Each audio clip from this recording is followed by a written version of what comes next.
पुराने जमाने की बात है। किसी गांव में एक किसान रहता था। उसके पास एक गधा था, बड़ा मेहनती और सीधा साधा। किसान के सारे काम करता और उसका कोई हुक्म न टालता। जब देखो किसी न किसी काम में लगा रहता। किसान उसकी मुस्तैदी देखकर बहुत खुश होता। मगर इंसान हो या जानवर, लेकिन हर किसी की हालत एक जैसी नहीं रहती। जब तक गधा जवान रहा खूब काम आया, और जब बूढ़ा हुआ तो बेचारा खेत पर रहने या दूसरे काम काज करने की बजाय अक्सर घर ही पे पड़ा रहता, क्योंकि अब वो काम काज करने के काबिल नहीं रहा था। मालिक को उसकी ये बात बहुत बुरी मालूम होने लगी। थोड़े दिन तो उसने सब्र किया। आखिरकार वो गधे से बेजार हो गया और अब उसने अपने दिल में ठान ली कि इस गधे को रखना बेकार है, इसको मार डालना चाहिए और अब इसकी जगह कोई और नया गधा लाना चाहिए जो खूब काम कर सके। किसान ने यह भी ख्याल न किया कि जब तक ये जवान था उसने सब काम किए और कभी किसी काम में टाल मटोल नहीं की, मगर अब बुढ़ापे में उसे ना निकाले। मगर आदमी गर्ज का अंधा होता है। जब उसने देखा कि गधा अब किसी काम का नहीं रहा तो उसने उसकी तरफ से आंखें फेर ली। एक दिन का जिक्र है। किसान अपने किसी दोस्त से कह रहा था, भाई मैं अब इस गधे से तंग आ चुका हूँ। कम वक्त पड़े पड़े खाता रहता है, किसी काम का ना काज का। मेरा दिल करता है किसी दिन इसको मारकर ठंडा कर दूं और कोई मोटा ताज़ा गधा खरीद लाऊं। इस तरह कब तक इसे खिलाता रहूंगा। गधे की किस्मत अच्छी थी कि उसने मालिक की ये बात सुन ली। उसने दिल में इरादा किया कि अब उसे बहुत जल्द यहाँ से भाग जाना चाहिए, वरना किसी दिन किसान की बोली हमेशा के लिए ख़त्म कर देगी। लिहाजा जंगल में कहीं आराम की जगह तलाश करनी चाहिए। एक दिन गधा मालिक को घर में ना पाकर चुपके से निकल भागा और जंगल की राह ली। अभी गधा थोड़ी ही दूर चलने पाया था कि उसे अपना ईमानदार दोस्त कुत्ता मिला, जो रास्ते में थका हारा एक जगह पड़ा सो रहा था। उसके चेहरे से परेशानी और थकान वाज़े थी। गधे ने उसे आहिस्ता से जगाया और उसकी खैरियत पूछी। कहो दोस्त, क्या हाल है? इतने गमज़दा क्यों हो? कुत्ते ने अपनी दर्द भरी आवाज़ में कहना शुरू किया। भाई अब क्या कहूँ, ये तो तुम जानते ही हो कि अब मैं बूढ़ा हो चुका हूँ। मालिक के जितने काम पहले किया करता था अब मेरे बस के नहीं रहे। मालिक भला इस बात को कैसे बर्दाश्त करता है कि बगैर काम लिए खाने को दिए जाए। कल उसके दिल की बात मुंह पर आ ही गई और उसने अपने एक दोस्त से मुझे मार डालने का इरादा जाहिर कर दिया। जब से भाई ये बात सुनी है मेरा तो खाना पीना छूट गया है। आज बड़ी मुश्किल से किसान के घर से छुप छुपा कर भागा हूँ, मगर अब ये सोच रहा हूँ कि वहाँ से भाग तो आया, मगर जिंदगी के बाकी दिन कहाँ और कैसे गुजारूंगा, इसी फिक्र में ऐसा हाल हो गया है।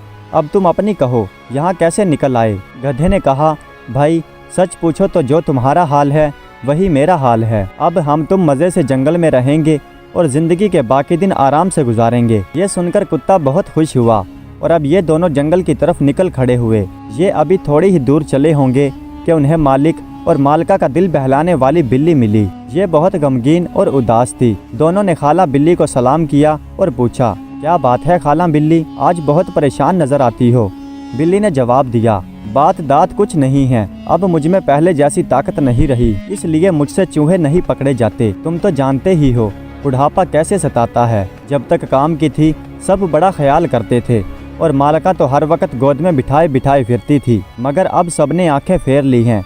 रात को मालका पड़ोसन से कह रही थी, ये मोटी बिल्ली अब किसी काम की नहीं रही, समंदर में फिकवा दूंगी इस मोटी भिगोड़ी बिल्ली को। जान किसको प्यारी नहीं होती। मैंने ये जो सुना तो आज सुबह ही वहाँ से जान बचाकर भाग आई। अब फिक्र सता रही है कि कहाँ जाऊँ और कैसे करके पेट भरूँ। गधा बोला, नहीं खाला बिल्ली, तुम फिक्र ना करो, तुम भी हमारे साथ आ जाओ। हम सब जंगल को चल रहे हैं, वहीं मिलजुल कर आराम से रहेंगे। बिल्ली खुशी खुशी कुत्ते और गधे के पीछे पीछे चलने लगी। अब ये तीनों चलते चलते एक खेत पर पहुँचे तो इन्हें यहाँ मियाँ मुर्गे नजर आए।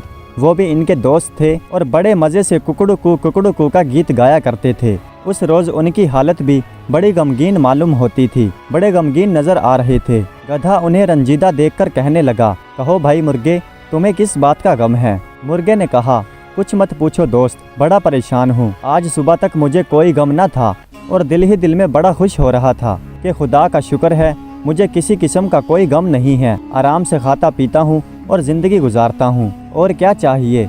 मगर ज़रा सी देर में ये खुशी खाक में मिल गई। मालका ने अपनी बेटी से कहा, बेटी तेरा चचा आने वाला है, हमने उसकी दावत करनी है। ये अपना मुर्गा खा खाकर बहुत मोटा हो गया है, इसे हलाल करके बड़े मज़े से कोरमा बनाकर खाएंगे, जिससे वह बहुत खुश होगा।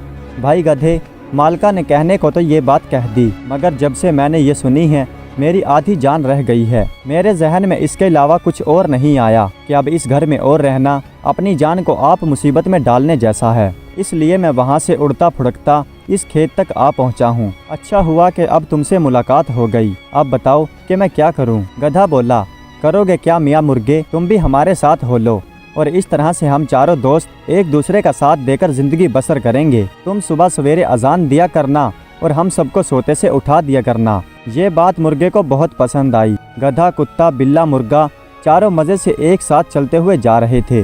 जब चलते चलते पूरा दिन गुजर गया और सूरज डूबने को हुआ तो ये एक हरे भरे जंगल में पहुँचे जहाँ खूब ठंडी ठंडी हवा चल रही थी और पास ही एक घने पानी का चश्मा भी बह रहा था। उन्होंने एक घना दरख्त देखकर वहीं ठहरने की ठान ली और बचकर निकल जाने पर खूब खुशियाँ मनाई। और जब सोने का वक्त हुआ तो गधे और कुत्ते ने दरख्त के नीचे बिस्तर लगाया। बिल्ली ने दरख्त की एक शाख को ताक लिया और उस पर चढ़कर सोना चाहा। रहे मियाँ मुर्गे तो उन्होंने भी दरख्त की एक ऊंची शाख पर आराम करने का इरादा किया। मगर जब मुर्गा उस जगह पर पहुंचा तो उसे दूर कहीं एक रोशनी नजर आई। मुर्गे ने फौरन अपने दोस्तों को पुकारकर कहा, मुझे तो इस जंगल में थोड़ी दूर पर कहीं रोशनी नजर आ रही है। तुम लोग हिम्मत करो तो आओ चलकर देखें कहाँ से आ रही है, शायद इससे अच्छा कोई ठिकाना मिल जाए। गधा ये सुनकर बहुत खुश हुआ। कुत्ता बोला, दोस्तों जल्दी करो, शायद वहाँ पर कोई हड्डी या गोश्त की बोटी मिल जाए। सुबह से पेट भर खाने को नहीं मिला, भूख से जान निकले जा रही है। अब वो सबके सब उस जगह से उठ खड़े हुए और उस जगह को ढूंढने निकल पड़े जहाँ से रोशनी आ रही थी। कुछ देर बीत उन्हें घने जंगल में एक घर नजर आया। वहाँ बस एक ही घर था। असल में ये चोरों के ठिकाना लेने की जगह थी। अक्सर ये लोग इधर उधर से लूट मारकर या चोरी करके कोई चीज लाते, यहीं रखते और यहीं छुप छुपाकर जिंदगी गुजारते थे। गधे ने घर के आसपास फिरकर देखा तो उसे एक छोटी सी खिड़की नजर आई। उसने खिड़की के अंदर से सर डालकर देखा तो उसे 6-7 चोर दिखाई दिए जो एक दस्तरखान के इर्द गिर्द बैठे थे और उनके सामने अच्छे अच्छे खाने रखे हुए थे। गधे ने जल्दी से सब दोस्तों को ये तमाशा दिखाया और कहा, अब क्या करना चाहिए? मुर्गा बोला, बस यही कि घर के अंदर पहुंचने में हम एक दूसरे की मदद करें और इन चोरों को यहाँ से निकाल भगाएं। गधे ने कहा, भाई वो तो ठीक है, मगर ये बात होगी कैसे? हम घर के अंदर किस तरह पहुँचेंगे और फिर हमें घर वालों से निजात कैसे मिलेगी? अब ये चारों सर जोड़कर बैठ गए और लगे तरतीब लगाने कि ऐसा क्या किया जाए कि आसानी से काम चल जाए और चोरों से पीछा छूट जाए। सोचते सोचते बड़ी देर बाद एक बात बड़ी अच्छी सूझी और ये सब खुशी से उछल पड़े। अब गधा अपनी पिछली 2 टांगों पर खड़ा हुआ और अगली दोनों टांगे खिड़की के ऊपर जमा दी। उसके बाद कुत्ता उछलकर गधे की पीठ पर जा बैठा और बिल्ली कुत्ते की पीठ पर सवार हो गई और मुर्गा बिल्ली की पीठ पर आ बैठा। अब उन सब ने आवाज से आवाज मिलाकर गाने की ठानी। गधे ने हिनहिनाना और कुत्ते ने भौंकना शुरू किया। बिल्ली मियाऊं मियाऊं करने लगी और मुर्गे ने कुकड़ू का राग सुनाया। उन चारों की आवाज से मिलकर रात के सन्नाटे में ऐसी भयानक और खौफनाक आवाज पैदा हुई कि जिसने सुना उसका दिल मारे डर के लर्ज उठा और चोरों का तो बुरा हाल हो गया। सोचने लगे, न जाने कौन सी आफत आ गई जो ऐसा शोर मच रहा है। उसके बाद ये एक एक करके खिड़की में घुसने लगे। उनके अंदर आने से हवा का जो झोंका आया उससे घर का चिराग बुझ गया। ये देखकर चोरों को यकीन हो गया कि इस घर में चोर आ घुसे हैं। अब घर से भागने के सिवा और कुछ नहीं हो सकता, इसलिए वो अपना सब कुछ वैसे ही छोड़ सर पर पांव रखकर भागे। घर बिल्कुल खाली था। घर में पहुंचकर सबसे पहले तो खाने में मुंह मारा और पेट भरकर खाना खाया। अब सोने की तैयारी की। गधा आंगन में सो गया, कुत्ता दरवाजे के पीछे, बिल्ली चूल्हे के करीब जा लेटी और मुर्गा घर की छत पर आराम करने लगा। आधी रात हो गई। अब चोरों ने सोचा आई हुई टल चुकी होगी, इसलिए इत्मीनान से घर में घुसे। वहाँ सन्नाटा पड़ा हुआ था, ना कोई शोर था ना कोई गुल। समझे, हम जल्दी में बेसबब भाग खड़े हुए। वहाँ ना कोई चुड़ैल है पर ना कोई भूत। ऐसा मालूम होता है हमें वहम में ऐसी वैसी चीजें नजर आने लगी और हम ऐसे ही डर गए। चोरों का सरदार जरा बहादुर था। अपना जी बड़ा कर घर में घुसा और अंधेरे में इधर उधर टटोल कर चिराग ढूंढकर लाया, मगर उसे जलाने चला तो दिया सिलाई की डिबिया ना मिली। इतने में उसे बिल्ली की आंखें अंगारे की तरह चमकती हुई दिखाई दी। ये उन्हें आग समझकर उनकी तरफ चला ताकि आग लाकर चिराग को जलाए। इस गड़बड़ में बिल्ली घबरा कर उठी और उसने एक जोरदार पंजा सरदार के मुंह पर दे मारा, जिससे उसका मुंह बुरी तरह से जख्मी हो गया और खून बह निकला। वो जोर जोर से चीखने लगा। चोर ये समझा कि भूत अभी तक घर में ही है और मुझे मार डालना चाहता है। इसी घबराहट में दरवाजे की तरफ भागा तो कुत्ते में ठोकर लगी और उसने झपट कर उसके पैर पर काट खाया। चोर डर कर और तेजी से आंगन की तरफ दौड़ा। वहाँ गधा टकरा गया। गधे ने मौका पाकर जोर से दुलत्ती झाड़ी। इस भटाभट की आवाज से मुर्गे की आंख खुल गई। उसने वहीं छत पर से जोर जोर से चिल्लाना और शोर मचाना शुरू कर दिया। इन सब बातों से चोर के दिल में ऐसा डर बैठा कि पैर उठाना मुश्किल हो गया। बड़ी मुश्किल से गिरता पड़ता अपने साथियों तक पहुंचा और वहां जाकर सीधा जमीन पर लेट गया। थकन और डर के मारे काफी देर तक वहीं पड़ा रहा। जब सरदार की घबराहट ठीक हुई और उसके हवास कम हुए तो उसके साथियों में से एक ने पूछा, क्या हुआ सरदार, आखिर इतना डर किस बात का है? सरदार बोला, भाई क्या बताऊं, मैंने तो ऐसी बलाएं कहीं नहीं देखी। मालूम होता है ये हमारे किए की सजा मिल रही है। दूसरा चोर बोला, आखिर कहें भी तो, आखिर ऐसा क्या देखा जो अब तक पेट में सांस नहीं समाती? तीसरा बोला, मैं तो समझता हूँ कुछ भी नहीं होगा, यूं ही कोई बिल्ली बिल्ली होगी, अंधेरा तो है ही घर में, उसी को देखकर डर गए होंगे। सरदार ने कहा, अबे बिल्ली कहाँ से आई वहाँ, हम भी कोई इतने डरपोक हैं जो जरा सी बात पर डर जाएंगे। चौथा चोर बोला, अरे हाँ ठीक तो है, बड़े बड़ों के कान काट चुके हैं, कहने तो दो सरदार को क्या हुआ। अच्छा सरदार गलती हुई माफ कर दीजिए। तीसरा चोर बोला, मगर खुदा के लिए जल्दी बताइए। सरदार ने कहा, अच्छा तो सुनो और अब बीच में ना बोलना। सब चोर चुपचाप कान लगाकर बैठ गए और सरदार ने यूं कहना शुरू किया, भाई जैसे ही मैं घर में दाखिल हुआ चारों तरफ अंधेरा ही अंधेरा था। हम शाम को ही घर छोड़कर वहां से भागे थे। दिल में डर तो पहले से ही बैठा हुआ था। मैंने सोचा पहले चिराग ढूंढकर आग जला लूं, फिर घर का हाल देखता हूँ। ये सोचकर मैं चूल्हे की तरफ बढ़ा, मगर क्या देखता हूँ, कोई बड़े बड़े बालों वाली और लंबी लंबी टांगों वाली चुड़ैल बैठी मुझे घूर रही है और उसकी आंखों से अंगारे बरस रहे हैं।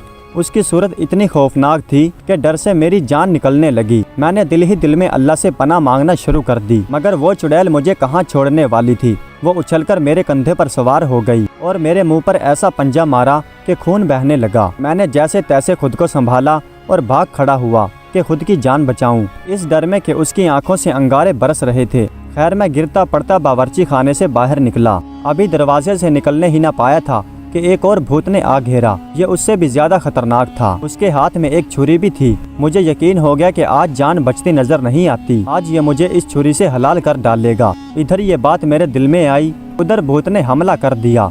वो तो ना जाने कौन सी नेकी काम आई कि उसकी छुरी से कपड़े फटकर रह गए, वरना जरा और जोर से पड़ती तो बस मैं ना आता, मेरी लाश तुमको मिलती। मालूम होता है कि ये भूत पहले से ही मेरी धाक में दरवाजे के पीछे छुपा हुआ बैठा था। खैर मैं किसी तरह से पीछे हटा कि किसी तरह से अपनी जान की नजात पाऊं। मगर अभी एक मुसीबत खत्म नहीं हुई थी कि एक और जिन आ मिला। उसके हाथ में एक बड़ी सी लाठी थी। जैसे ही मैं पीछे हटने लगा, उसने लगातार लाठी मेरे पीठ पर बरसाना शुरू कर दी। मैं दर्द के मारे चिल्लाने लगा, मगर उस वक्त मेरी आवाज भी ना निकलती थी। तुमको यकीन ना हो तो मेरी पीठ खोलकर देख लो। एक चोर ने कहा, तुमने सही कहा सरदार, मैंने भी एक भर्राई हुई आवाज सुनी थी, वो शायद आपकी ही होगी। सरदार ने कहा, अभी खामोशी से सुनते जाओ, मैंने पहले ही कह दिया था कि बीच में ना बोलना, और तुम फिर बोल उठे। सरदार ने फिर कहना शुरू किया। इतने में मेरी नज़र बावर्ची खाने की तरफ पड़ी तो वो आंखों से अंगारे बरसाती हुई चुड़ैल मुझे फिर नजर आई। मैंने दिल में सोचा कि अब अगर इसे मौका मिला तो मेरी आंखें ही निकाल देगी, इसलिए मैंने उल्टे पांव वहां से भागने की कोशिश की। घबराहट में खोटे से ठोकर लगी तो मैं चित होकर आंगन में गिरा। गिरते ही किसी भूत ने कुत्ते की सी आवाज बनाई और भों-भों करके जोर जोर से चिल्लाना शुरू कर दिया। मगर जान बहुत प्यारी होती है। मैंने सोचा अगर जरा सी देर और पड़ा रहा तो ये भूत और चुड़ैल मुझे मार कर चित कर जाएंगे, इसलिए फिर उठ बैठा। अब तुम ही बताओ मैंने क्या बुरा किया। इधर मैं घर से भाग रहा था और घबरा रहा था, और उधर वह भूत जो सबका सरदार मालूम होता था घर की छत पर खड़ा होकर जोर जोर से चिल्ला रहा था कि निकालो इस बाची को, निकालो इस बाची को। और मारे खौफ के मेरी जान निकले जा रही थी। मैंने एक कदम घर से बाहर निकाला ही था, एक बार फिर वो मिली जुली आवाजें जो उन भूतों के गाना गाने से पैदा हुई थी कानों तक आई। भाइयों, मैं बड़ी मुश्किल से गिरता पड़ता तुम तक पहुंचा हूँ। जिंदगी थी जो मैं तुम्हें आ मिला, वरना कयामत ही में मुलाकात होती। सरदार ने ये किस्सा खत्म किया तो चोरों का डर के मारे बुरा हाल हो गया और सबने यक जुबान होकर कहा, आप ठीक कहते हैं सरदार, हमें भूतों ने घेर लिया है। अब यहाँ रहना अपनी जान को जोखिम में डालने जैसा है। सरदार ने कहा, और नहीं तो दोस्तों कि इंसान रहे तो ऐसी जगह जहाँ चैन से रहना नसीब हो। यूँ भूतों में घिर कर रहे तो 2 ही दिन में जान से हाथ धोना पड़ेगा। फिर उन चोरों में से एक चोर जो सबसे ज्यादा समझदार था वो कहने लगा, अगर भागना ही है तो सरदार, तो फिर देर मत कीजिए और मेरे ख्याल में यहाँ से मगरब की तरफ जो पहाड़ी है उसके करीब वाले जंगल में जाकर रहते हैं। सरदार ने दूसरों से कहा, क्यों दोस्तों, तुम्हारी क्या राय है? बिल्कुल सरदार, ये सही कहता है और वहाँ से बस्ती भी ज्यादा दूर नहीं है और फिर छुपने का ठिकाना भी बड़ा ही अच्छा है। कोई कितना भी तलाश करे तलाश ना कर पाएगा। सरदार बोला, खैर ये तो ना कहो भाई, इस मुल्क के पुलिस वाले बड़े गजब के हैं। खुलासा ये कि वो चोर सर पर पांव रखकर वहाँ से भागे और वो सारा मकान माल समेत उन ख्याली भूतों के हवाले करके उस पहाड़ी का रास्ता लिया। वो दिन है और आज का दिन। उन चोरों ने फिर उस घर की तरफ मुड़कर भी न देखा। प्यारे दोस्तों, ये कहानी आपको कैसी लगी? कमेंट्स में अपनी राय का इजहार ज़रूर कीजिएगा। हमारे चैनल को सब्सक्राइब कर दीजिएगा। वीडियो देखने का बहुत बहुत शुक्रिया।